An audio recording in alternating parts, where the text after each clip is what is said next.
এই পেয়ারা খাবে কেউ? পেয়ারা কাকু আমাকে এখন কেটে খেয়ে ফেলবে। কে কে খেতে চাও তাড়াতাড়ি আমাকে খেয়ে ফেলো। এ কাকু, তুমি যে পাশের বাড়ির আন্টির গাছ থেকে পেয়ারা চুরি করে এনেছো, আমি কিন্তু সবাইকে বলে দেব।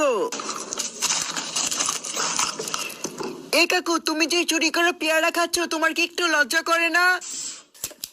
হ্যালো, মাই নেম ইজ দুদু মিয়া। দুধ খাও আর শক্তি বাড়াও। আরে পাগলা কাকু, এগুলো কিসের দুধ দিচ্ছ? গরুর নাকি ছাগলের? আরে কাকু, তুমি এত তামসা করছো কেন? তুমি কি করতে চাইছো বলো তো? আরে পেয়ারা, তুই এটা বুঝিস না এখনো? কাকু তোকে জুস বানাবে, জুস।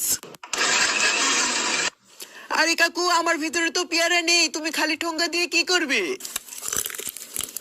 ও আচ্ছা, আমার মাল আমার ভিতরেই ভরে দিলে। আরে বন্ধুরা, তোমরা কখনো কারো জিনিস না বলে চুরি করবে না। আর হ্যাঁ, এরকম আরো মজার মজার ভিডিও দেখতে চাইলে